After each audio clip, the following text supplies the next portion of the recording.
Welcome to another episode of Follow the Brand TV. I am your host, Grant McGaugh, CEO of 5-Star BDM, a 5-star personal brand and business development company. I want to take you on a journey through another deep dive into the world of personal branding and business development using compelling personal stories, business conversations, and tips to improve your brand. By listening to the Follow the Brand TV series, you will differentiate yourself from the competition and build trust with prospective clients and employers. You never get a second chance to make a first impression. Make it one that will set you apart, build confidence, and reflect who you are. Building your 5-star personal brand is a great way to improve your skills and knowledge. If you have any questions for me or any of my guests, please email me at grant.mcgaugh@5starbdm.com. Now, let's begin with our next episode on the Follow the Brand TV.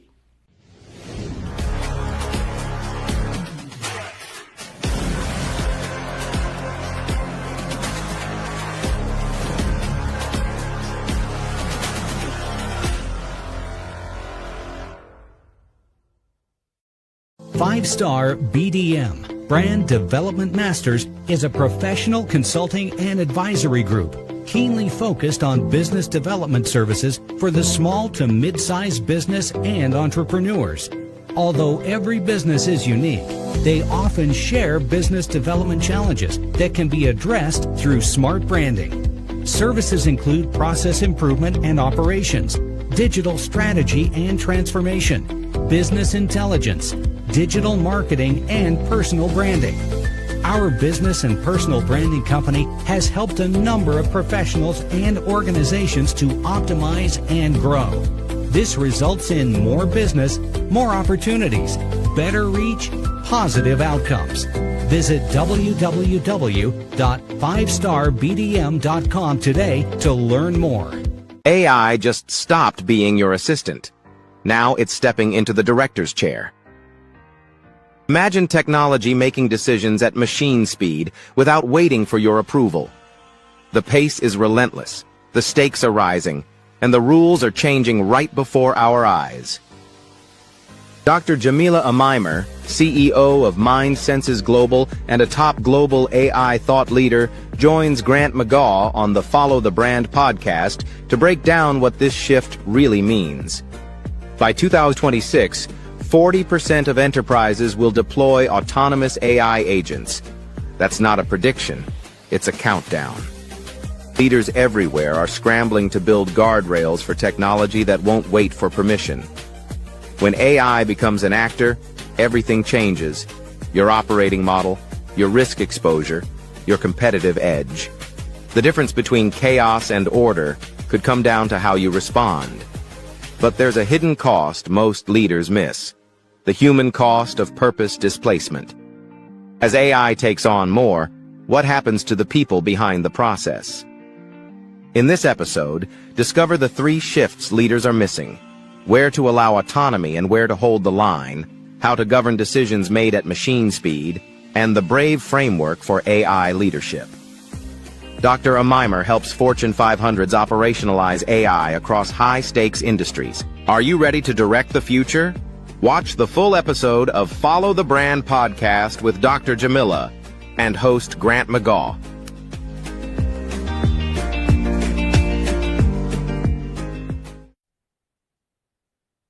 Welcome back to the Follow Brand podcast. This is your host, Grant McGaugh, and this is the show where we cut through the noise and get to the strategy behind what's next. And today we're diving into agentic AI, the shift from AI that answers to AI that can plan, decide, use tools, and take action. And once AI moves from assistant to actor, everything changes. Everything changes. Your operating model, your risk exposure, your governance, and your competitive advantage. So how do leaders capture the upside, the speed, the smarter decisions, and real efficiency without inviting chaos? Also, compliance issues or automation that breaks the moment that really hits. And that's why I am joined by Dr. Jamila Amimer, CEO and founder of Mind Senses Global, a consultancy helping organizations apply AI to improve performance and decision making across high stakes industries. And she's recognized as a top global thought leader in AI and known for bringing executive level clarity to complex systems. So, Dr. Jamila, welcome to the Follow the Brand Show. Hi, Grant. Thanks for the invite. I'm very pleased to have this discussion with you and looking forward to talk about AI trends and in particular agentic AI. This is where we want to get started because all of these things, and we just before we jumped on, we are talking about, man, think about how AI just kind of took over the stage of a lot of things that we're doing not only 2 or 3 years ago, and now we're hearing about this whole new application of AI, agentic AI, that can do some very, I would say, human-like functions. So I think is very, very important. So I want to hear from you, kind of what do you feel we're at right now, and how are you guiding executives, especially with the definitions around agentic AI, and what is the strategic significance of moving from assistant to actor? That's a great question, Grant. So we will be talking about AI, and just for the audience so they know. So AI is not something recent. You know, we had AI in the 1940s, the 1950s, the 1960s, and up to today. Today, everyone know about generative AI, which is ChatGPT and Gemini and all the models. And now people are talking about agentic AI, but AI is a lot more. So there is a whole umbrella of AI techniques that are grouped together. So I want to talk first about the trends of AI in general, and then we deep dive into agentic AI. So in 2026, we will definitely move from experimentation to integration. The time of, piloting AI and experimenting with AI and having, some specific use cases, this is all over. Now we are talking about full-scale integration if you want to have that competitive edge. So it's beyond just having a strategy, beyond just having an understanding, is really, implementing AI on a production scale. This is if you want to create that value creation for your enterprise. So that's the first focus, integration. The second one, and I'll just talk a little bit about it because it's too technical and I don't like to go into technical discussion for the audience. So one trend we will see going forward is the move from text-based language model. So the people who have heard of ChatGPT and generative AI, this is the kind of AI that is based on language or texts. So what the model does is predicting text. So you give it the question, it gives you an answer, but each time is predicting the next word in the sentence. So it's text-based. But most of the researchers have come to the conclusion that intelligence as a whole is not only based on language. And this is why you see some constraints and limitation of the current AI we have. So it's based on text and it's based on statistics. So I'll give you an example. So statistically, AI can find a correlation between malaria and fever. But it wouldn't understand that it is the malaria that is causing the fever. So the whole causal effect reasoning is missing from the current AI. So what researchers are talking about right now is to move from language-based type of AI to what they describe as a word or spatial type of AI. So AI that can learn from videos, from images, from the space, a spatial dimension rather than just words. And we will see a lot of this. So, for example, the people who have heard, the chief AI officer of Meta, who has basically left Meta, or, the former Facebook, to form, his own company, he and his team will focus on this type of spatial or word type of AI. So we will see a lot of things going forward, at least from an R&D perspective in that space. We will also see a lot of initiative in terms of it's been described as physical convergence. So this is using AI with robotics, because robotics is something you can, you can feel, you can touch, compared to the software AI. So we will see a convergence or a combination between hardware, in terms of the robotics, and then the software of AI. So we will see a lot of implementation of robotics. Can I stop you one moment? Yeah. Because this is important, what you just said. And the three things you just touched on. That one was language, and that the world right now is being, enamored by the language text models, the large language model. But you're telling me that there is a new wave, not even talking about agentic, we're just talking about spatial AI in context, right? Really understanding what it's seeing, not just statistical and predictability of word language, where really humans are providing the imagery around that. And sometimes it's accurate, sometimes it's not. But you're saying to me is that these algorithms will be able to actually see. Maybe that's why some of our images are getting better, that I've seen, like in Gemini, Nano Banana, and some other things that are getting better in this area. And now you just talked about, which I knew was going to be coming, is that you're going to have a physical element, let's say within your home, that is a robot, or in a manufacturing plant or whatnot, that's now utilizing the AI brain, so to speak, to operate. And you really do need that spatial component, because it needs to have some vision about what is happening around there. I just wanted you to stop you there, because that's very, very important to where we're going before we leap too far. As you stated, we got to get away from just modeling these things and strategically looking at them to actually implementing these things. And here's the question I would ask you. People are like, oh, but we've already started down this road of implementing what you call our out-of-the-box LLMs.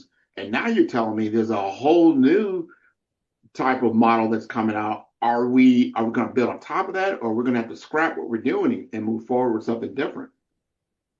Yeah, so that's a great question, because what we have seen over the last several years is that in the AI field, things moves very quickly. So you frequently hear of, new techniques, new models, and so on.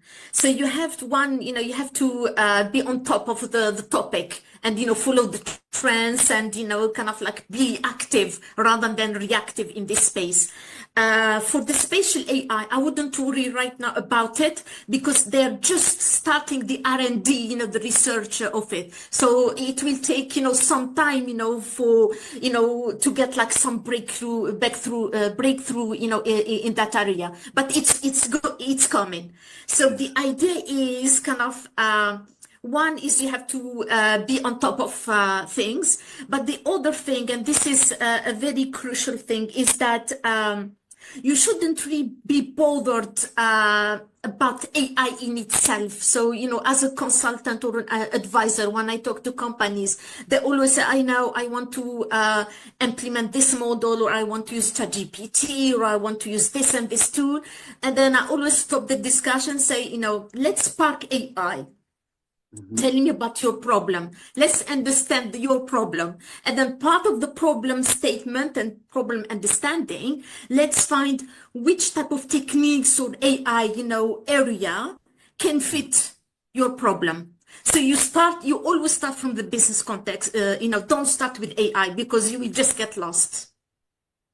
I totally the idea is that for leaders, they need to focus on, kind of the rate of return. So you have the dilemma of incremental type of AI versus like moonshot kind of type of AI projects. And the focus, you have at least if you are a beginner, you have to start with the incremental AI. So you need to find, which technique, which model you can use that can, in a very short time, save you money or, save you like, the speed or, something tangible for your business. So you have to start with an incremental AI. Once you get to that stage, then you can then think strategically about like more kind of long-term vision. Should I build capacity? So then in a few times, in 3-4 years time, I have the talent to be able to deal with, for example, spatial AI or another type of AI. But right now, so if there are like, I'm exaggerating, but let's assume that like 100 ways you can apply AI for your business. Do you have like a methodology or do you have a framework that, enable you to select and aggregate and screen and rank, the top 3 out of the 100? Mm-hmm. So that's kind of as a leader what you need to focus on. Because we're seeing a great advancement in the technology. And so I like the adoption rate of artificial intelligence by your everyday user, right? Your everyday user, like a mobile user now. Now people are seeing it as a platform. AI is a platform that you can utilize very, very intelligently. But have we really trained the human workforce to work side by side, if you will, in an assistant type world? Like, how do I now incorporate AI into my workforce that is actually seen as an assistant? And then, we're not only talking about as an actor actually doing things, but just as an assistant right now for the human workforce. Have you found that is either a bottleneck in the development of AI or the use of AI, or to get those business outcomes that people are looking for in AI? What's your take on that?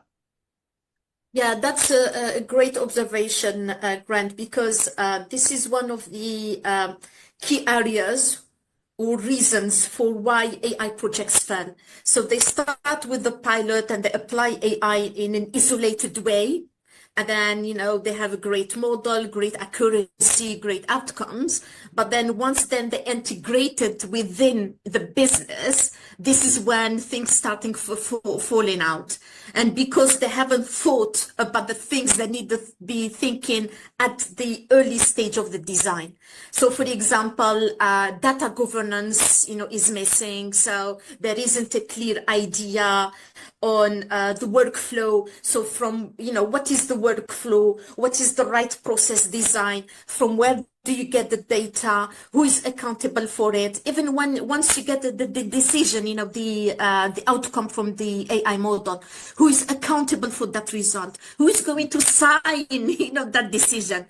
All that is missing. So you have a nice shiny tool, but then you don't, when you plug it, it goes all over, because all the necessary steps, the real kind of integration, embedding in the business steps have been missed. Mm-hmm. Mm-hmm. And all these you should really start from the beginning. There is another aspect that us teams tend to forget about. It is the training of the model. So obviously there is a lot of emphasis on training the model at the design stage. Everyone is exciting and they're experimenting with the different techniques and trying to collect the data.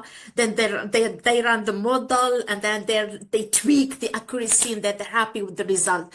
But then let's assume then they go over the implementation, they succeed, but then they forget about it. They leave the model running for 2, 3, maybe a couple of years without fine-tuning it, because most of the AI models, they have a tendency to drift.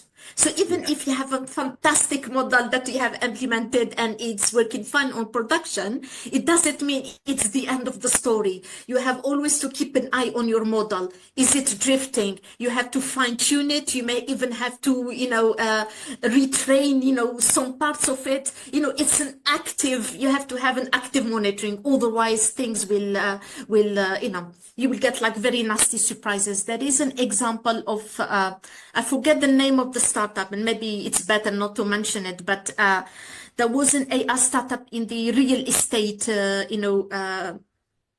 area, and they use AI to try to predict, price houses, and then based on those prediction, they were in the business of selling and buying houses for householders.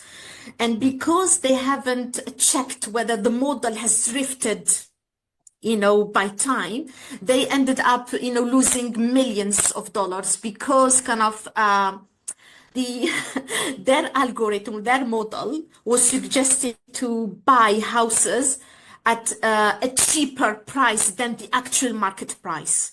And this is because once they produce and implemented the model, they haven't monitored for, changes in market prices. So they haven't fine-tuned the thing. And if you don't do that, if you don't monitor the drifting of your model performance, you may end up with big consequences in the future. So this is also one of the thing. So there are a lot of, kind of challenges that the business needs to take into account. You mentioned agentic AI, so that's also going to be one of the themes for 2026. So the theme for agentic AI will be, there are like two things. One is around orchestration.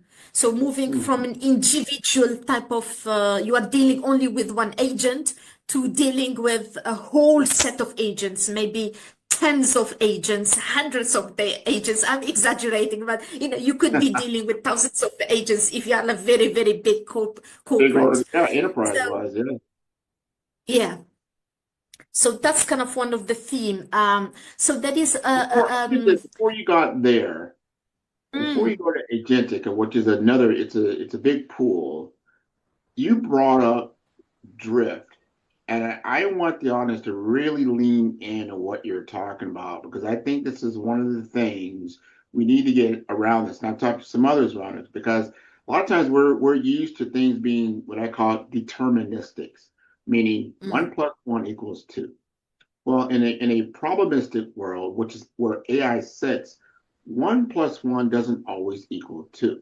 Sometimes it equals 3, just like me, I'm 1, you're 1, but we're in a group that equals 3, meaning we don't know exactly what Grant is going to say or how you're going to answer. We can make assumptions around that, but it's not a clear mathematical equation, let's put it like that. So when you have drift, and I've seen this happen before, this is why you get different answers to the same question, no matter what model you're using. Whether it's Chat or it's Claude or Perplexity or other ones, you're like, wow, it's slightly going to be always different. So, but in certain models in production, let's say you're making a widget, and that there's a process that has to be followed step by step, like a recipe. You can't have drift in that because it has to be exact in what it's producing to get the desired result. Just like when you go into a McDonald's, for the most part, you get the same experience, whether you're in America, you're in France, you're in Europe, or you're somewhere else. It's pretty much going to be the same type of experience, very little variation. This is important to understand in the current model as you now start to talk about agentic AI and start to understand that. Can you afford drift in the use case that you're using it for or not? And then you start getting into what you alluded to earlier on spatial AI that might correct some of that. I'm not sure. What would you think about that? Yeah, that's a great question. So going back to the family of AI. So people need to realize that not all of the AI techniques are equals. They don't have equal opportunities, and they don't have equal risks. So generative AI and agenting AI, which is a subset of generative AI, is the riskiest of it, because then you have another family of what we call predictive AI based on machine learning and other techniques. For example, just to give an example, what do we mean by predictive AI versus generative AI? So generative AI, you are using AI to generate, a paragraph, an essay, a picture, a video. You are generating an input. Predictive AI, you are not generating any, this type of things. You are using it to try to predict something. So an example will be, and this is mostly the earlier version of machine learning. So that's, the earliest version of AI, before 2022, or before, ChatGPT became famous. So that predictive type of AI will be used. So if you are a factory, maybe a car manufacturer, and you would like to predict when your factory may break down, you will use AI to try to predict when a certain type of machinery may break down. So then you try to have a maintenance scheduled, done, to avoid that breakdown. That's very different from when we talk about generative AI, because generative AI, you're not trying to predict a cost, or try to predict a risk, or try to predict an event happening. You are generating things. You're generating a blog, you're generating video, and so on. So agenting AI is a combination. You have two things. You have agency. So you have autonomous, kind of digital agent that acts, but they're mainly, or most of them, they're using a generative AI. So they're using like an agent to generate something. Again, you are still in the generative aspect. Yeah. So you're using AI to generate a report for you, or to generate, I don't know, a purchase, or, something like that. So we have the drift, but like something that is also very relevant when we talk about generative and agentic AI, because it's based on generative AI, is what we call hallucinations. Mm-hmm. So you get kind of like this mix, and because it's based on tokens and trying to predict what is the next word. This is why you never get the same answer. Yeah. Even when you ask the same question. And this is very problematic for big businesses. So if you are using one agent, you may get to one problem.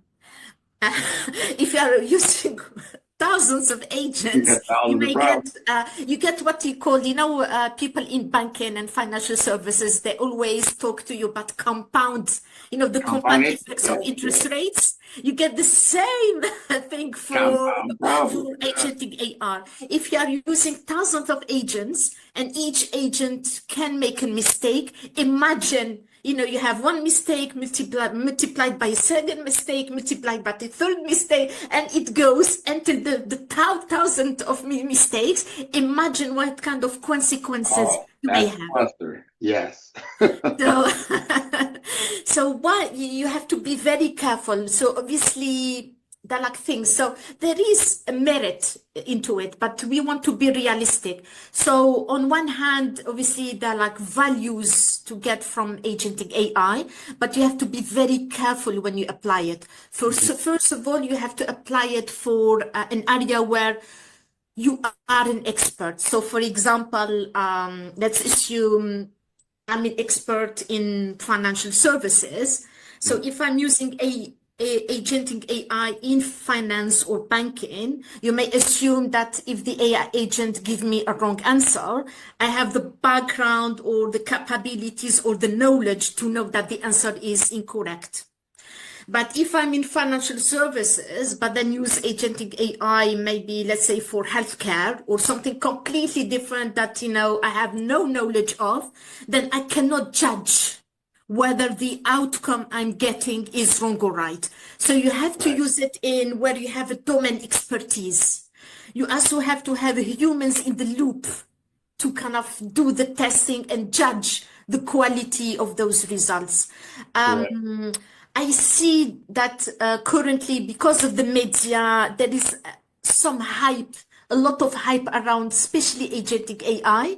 But I think over time, maybe not now, in 5-6 years' time, we may start seeing something really valuable in that area, rather than just kind of experimenting and hyping, in this space. This is important to understand, and you bring up a great point of when to separate the hype from what is real, what you can put into your business and realistically have the outcome that you're looking for. You hear about it in customer service, maybe doing some triaging, some very simplified appointment scheduling, and integration with your CRM. I think these things are very possible from an automation standpoint. But when we start talking about governance as a strategy asset, my question to you would be, in that area that we just talked about, what are the non-negotiable principles of a trustworthy agentic AI program when we're talking about accountability that you talked about, controls, auditability, and approvals? What is your take on that? Yeah, so the governance issue is applicable for the whole of AI. So obviously, we really need to know. So even if you take the, I know it's not really agentic, but there are like similarities into it. So if we talk about autonomous vehicles or driverless car, so we need to have a clarity, not only accountability of the company, but we also need legal frameworks. So there is a whole regulation. Some countries have advanced regulation. Some countries are trying to get in there, but it's fuzzy and, it's not clear what is meant by the regulation. But let's take the example of a driverless car, and let's assume that car is running on AI, on agentic AI. So, let's assume, God forbid, there is an accident and someone dies or someone gets injured. Who will be accountable for that incident? So is it the company who produced the AI software? Is it the manufacturer who manufactured that hardware, the car itself? Is it the company who trained the model, on the different traffic lights and the roads and the signals? There isn't a clarity, if you look at the whole process, there isn't a clarity on who is accountable. So you say, I'm accountable for this segment, and you are accountable for that segment, and, and the rest, especially if you have like, a long, kind of like end-to-end, chain. So the whole accountability, it's not always clear. Obviously, this is an extreme example, but you may have like smaller examples, within your enterprise or within your businesses. So you have to think about how do you deal with, governance and accountability. Who has the final say? I think it's always good to kind of have a combination of AI and humans, have humans in the, so you can, you can have AI run the model and maybe suggest to you, or I use the word advise you on the outcome. But in the end of the day, it's the human who should be making that final decision, if you want to be on the safe area. Another one is if you really want to be safe, especially if you are experimenting with the newest type of methods of AI. So we're not talking about the traditional type of AI, but the most recent, like agentic AI and so on. So try not to experiment with AI in a very, exposed area. So let's not have it have this type of model dealing directly with your customer. There have Right. been examples where, a chatbot has been left loose with customers, and that chatbot starting criticizing the company and suggesting them to go to the competitors because the company was so, lazy and, not competitive and poor, poor performance and so on. But sometimes the consequences could be even greater than that. So we know, for example, this is going a step backwards. So we're not talking about agentic AI, but we're talking about generative AI as a whole. So the like of language model, the like of ChatGPT. So we know that there are like current lawsuits, against, for example, those companies like OpenAI and, the similar companies where people may have, unfortunately and sadly, lost their lives and committed suicide because, kind of the environment was not safeguarded for this type of applications. Sometimes you may get some suggestions that off the mark, that if you are like in a vulnerable position, and if you have like some mental issues, or you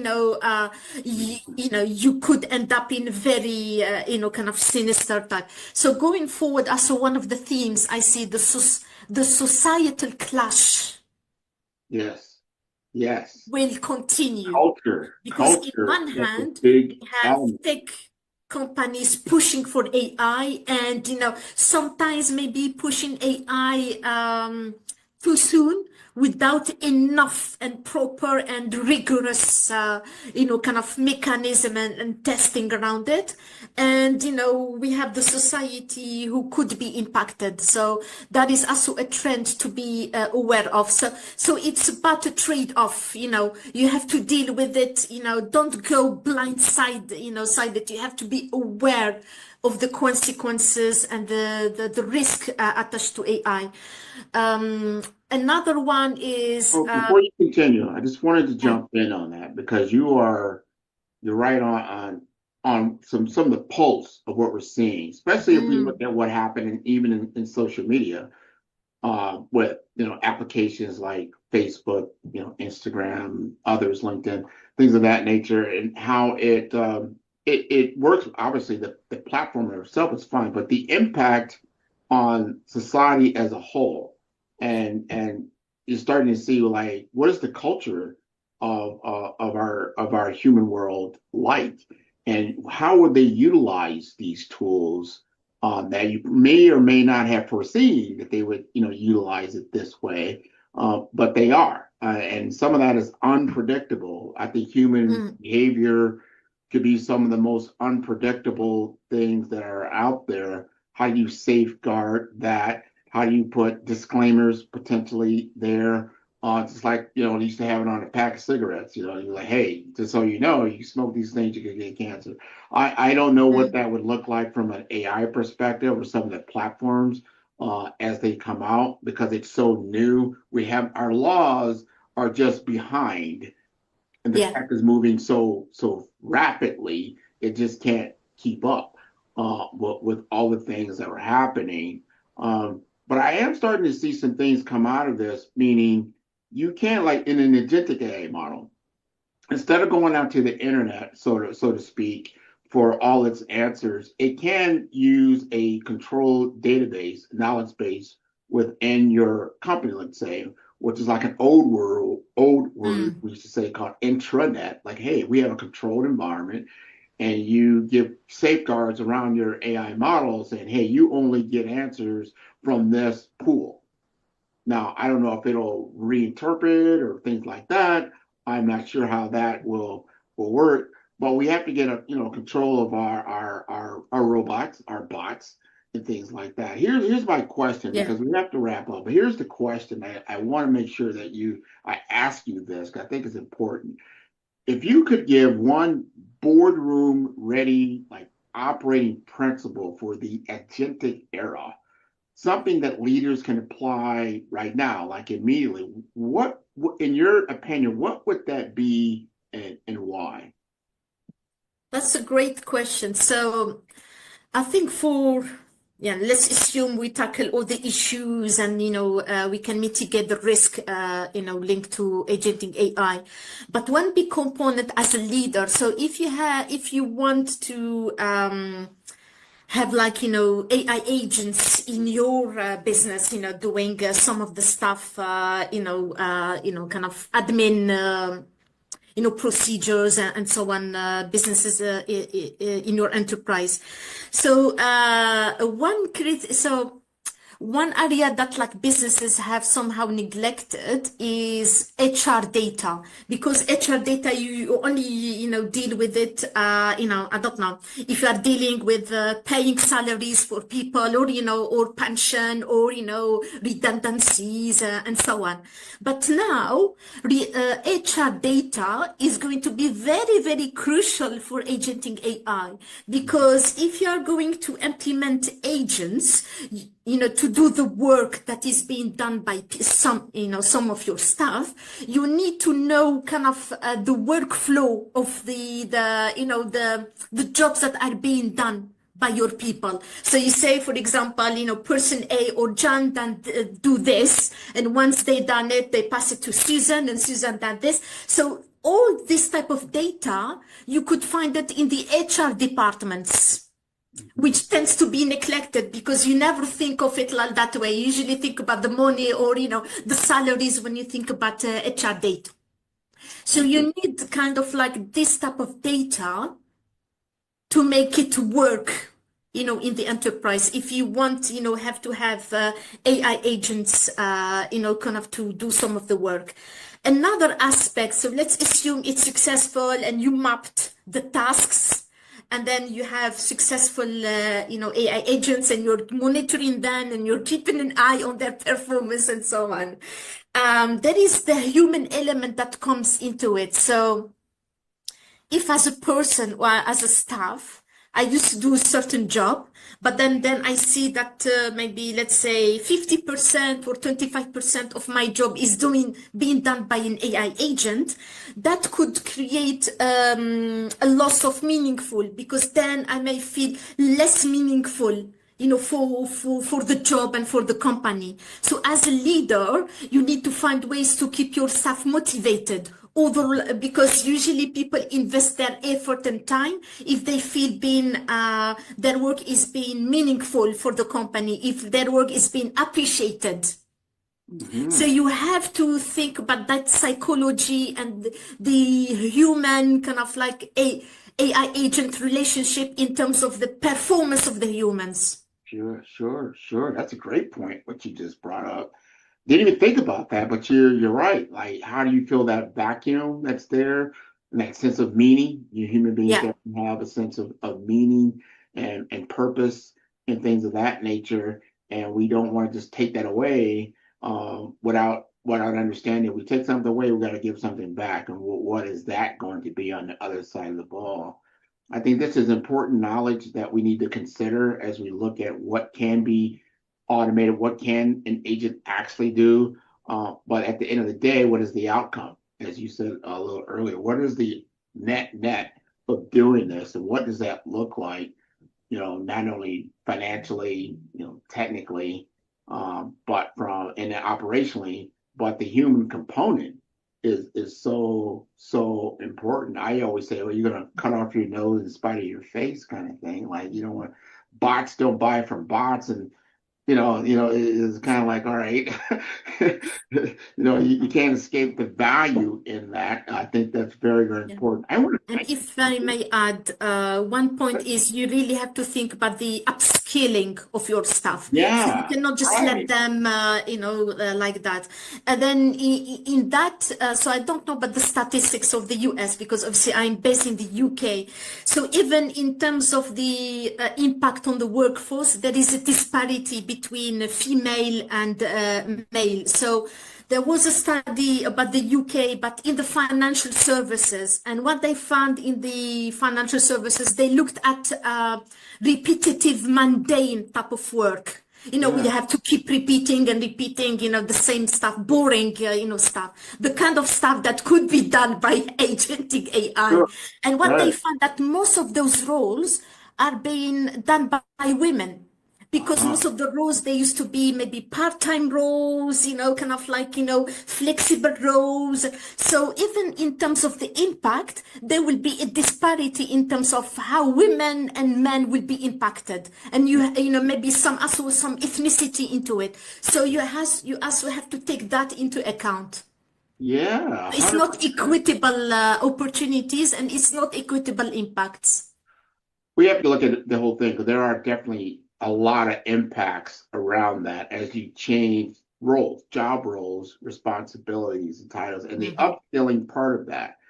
I truly believe that it will cause us to come upscale. We've got to be more critical thinkers, analytical thinkers, things of that nature, in order to bring value to the business and lifestyle that you have. And that goes all the way from K through 12 all the way up. Because this type of, I think, technological shift it's a paradigm shift that's affecting everything from the very beginnings of learning all the way throughout the life cycle of retirement for certain people, because of how work is getting done. How is it being done? And you can probably do it quicker, better, faster, but then what is the impact of all of that? So we got to really think through that. I want to thank you for sharing your thoughts and your insights. And I know the audience is like, I want to talk to her more. How can they get in touch with you? So first of all, tell us a little bit more about the business that you have and how we get in touch with you so we can take advantage of that. So first of all, Grant, thanks for the invite. I really enjoyed the discussion, and I'm happy to come back again if you want me to address maybe some other topics. So I currently lead MindSenses Global, which is a boutique AI management consultancy. And what I do and my team is basically helping businesses apply AI. So whether it's just developing an AI strategy, or developing AI tools for them, but also advising on AI startups and which companies to invest in. So I am on LinkedIn. Very happy. If some of your audience want to connect with me, they can find me in the LinkedIn under the name of Dr. Jamila Mimar. And if they want to look at my company, is also on LinkedIn. And my website is www.mindsenses.co.uk. Excellent. I want to thank you and everybody over in the UK. You're doing excellent work. This is exactly what we want to hear about. And the fact that you are leading this charge and you are the CEO of this organization and you're bringing the top of mind information out, I really, really appreciate you being on the show, and that your entire audience can see all the episodes of Follow the Brand. They can do so at 5-Star BDM, that is the number 5, that is star, STAR, that's B for brand, D for development, Masters.com. And I want to thank you again for being on the show, and we will definitely. Man, who's your favorite podcaster? Man, Grant, man. I love Grant's podcast. Well, who's Grant? I'm going to send you the link. I love Grant. I love the interview. I've done a lot of these, and this is a great one. It's always great to talk to people who know what they're doing, and it's clear you're a great host, and you've done this many times before. I feel great that we're having this conversation here. Met a new person in business who I previously didn't know. It was an amazing podcast. Grant is an amazing interviewer. I learned a lot. Really enjoyed this. Great questions, great talk track. Super appreciate you having me on. It's been a very fun episode to talk about a lot of things that I don't always get to dive into. So this has been a fantastic conversation. I wouldn't be where I am here today, of course, not on this stage. However, not in my current business projection and my current business model without working with you.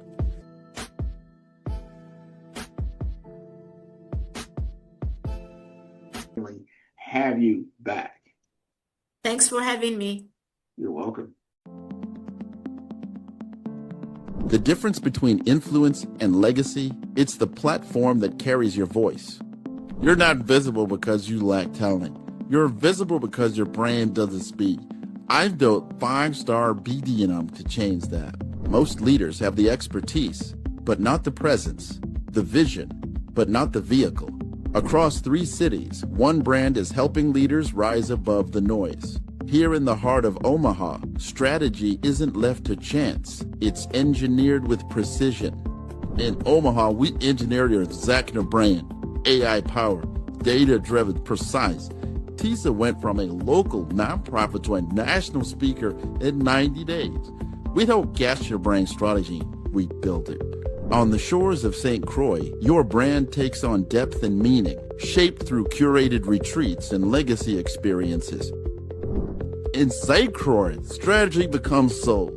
Our retreats don't just refine your message, they rediscover your mission. One founder rewrote his entire company story here. Funding followed 30 days later. This is where leaders remember who they were meant to be. In vibrant Miami, momentum meets amplification, transforming your voice into a movement. In Miami, your brand becomes a movement. Business development accelerators, audience building.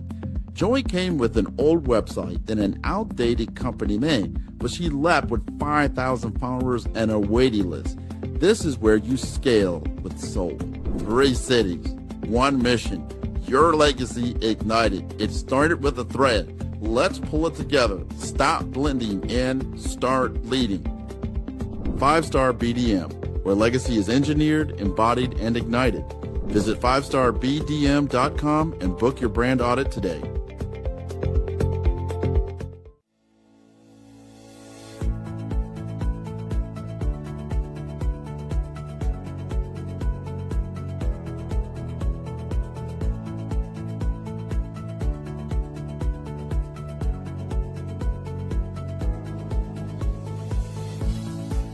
I want to thank everybody for coming out here, enjoying our center here at the Enterprise, L96 and L. This is the grand opening of 5-Star BDM in Omaha, Nebraska, my hometown, and I can't wait to bring these services in healthcare, technology, and finance to all of you.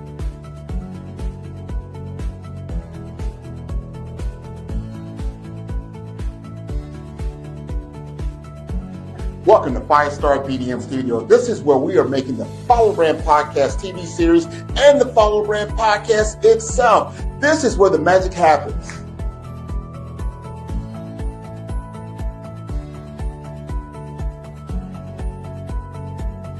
Thank you again for tuning into the Follow Brand Podcast. I am your host, Grant McGaw. We are going to feature those who are looking to scale and grow their business to the next level in the world of healthcare, the world of technology, and finance. I want to thank you all for tuning in week by week, because this is how we grow our brand to the highest level.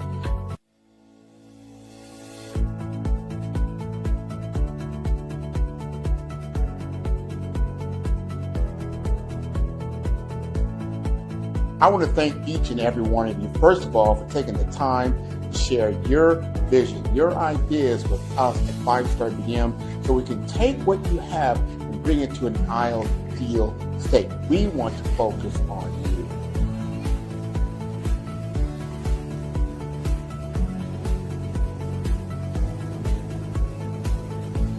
Welcome to the Follow Brand Podcast. Today we're going to talk about unleashing your visibility of value. One of the biggest problems that small business owners have is that their value is not visible. We change that for everyone. Now, for 5-Star BDM, and you're looking to be a client, you're looking to scale, you're looking to move yourself to a whole nother level, this is the way you do it. First, you book an appointment with me. You get a free consultation.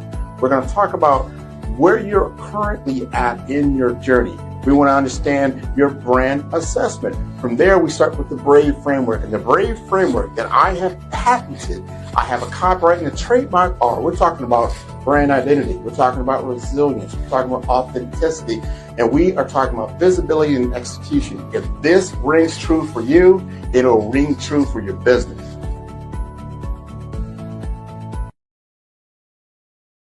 For decades, artificial intelligence was a silent force, known only to scholars, engineers, and the world's most powerful minds. Flickering images of clunky computers and early robots remind us of AI's humble beginnings. But in 2022, everything changed. The world met ChatGPT, a groundbreaking leap in AI technology that captured global attention and imagination. Social media exploded with headlines proclaiming, "AI is taking over, and the future is now," AI was no longer just a concept, it was a reality. But the evolution didn't stop there. Enter Agentic AI, an intelligence that doesn't just answer questions but takes action. This new wave of AI is reshaping our world in ways we never imagined. Agentic AI represents a monumental shift. It is intelligence that reasons, makes decisions, and propels us forward without waiting for permission. Imagine AI that monitors a patient's vitals in a hospital room, generates real-time financial insights in a corporate boardroom, and seamlessly transitions customer service chats to human representatives. This is not the future. It is happening now. Mandeep Maini, speaking with unwavering conviction, emphasizes, this isn't the future. It's happening now. AI that makes decisions. AI that reasons. AI that moves us forward without waiting for permission. Her words echo the transformative power of agentic AI, urging us to recognize the profound changes unfolding before our eyes. Grant McGaugh adds, this changes everything. Business, healthcare, our daily lives. Are we even ready for this? The impact of agentic AI is vast and far-reaching. From AI-generated stock market predictions to AI-assisted MRI scans, the technology is revolutionizing industries and challenging our understanding of control and autonomy. As we stand on the brink of this technological revolution, we must ask ourselves, will we control AI or will it control us? In a futuristic lab, a robotic eye processes trillions of data points. Join Grant McGaugh and Mandeep Maini in this electrifying episode of the Follow the Brand podcast, where the past, present, and future of AI collide. The revolution is here. Are you listening? That's a really important question and consideration when it comes to adoption. How will we go about it? A very important aspect of AI implementation, and that's where I focus my work on, is AI adoption in healthcare specifically, is preparing the workforce.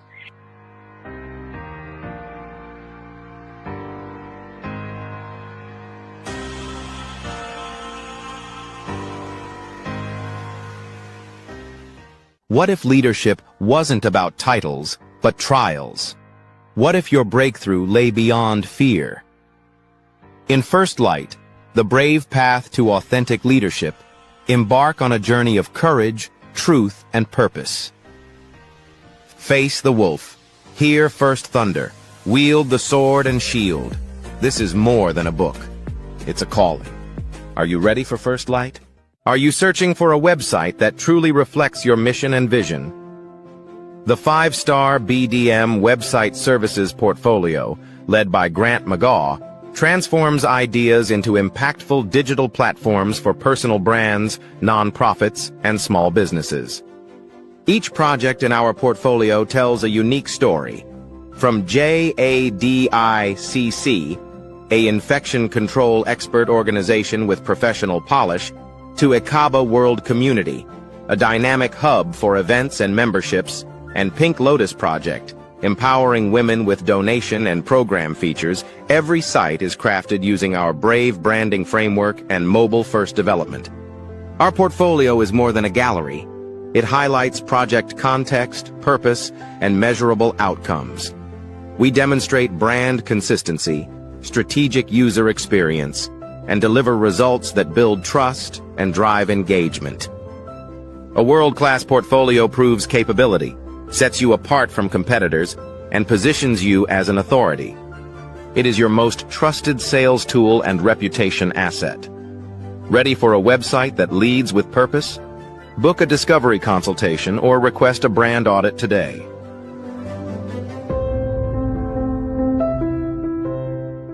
Hey everyone, it's Grant McGaugh, CEO of 5-Star BDM and host of the award-winning Follow the Brand podcast and TV series, where I help you to build a 5-star brand that people will follow.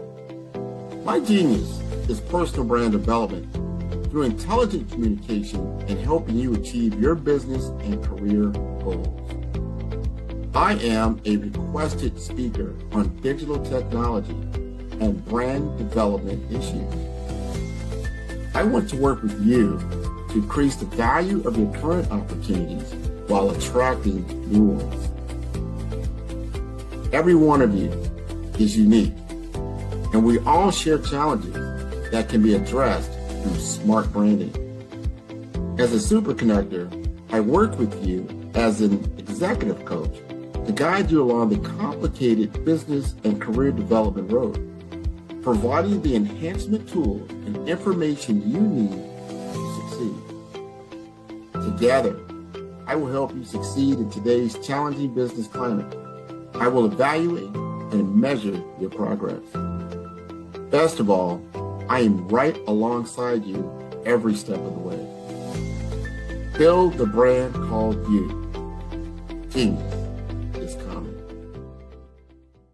Tune in for our next show or click on our website at www.5starbdm/followthebrandtv. Thank you.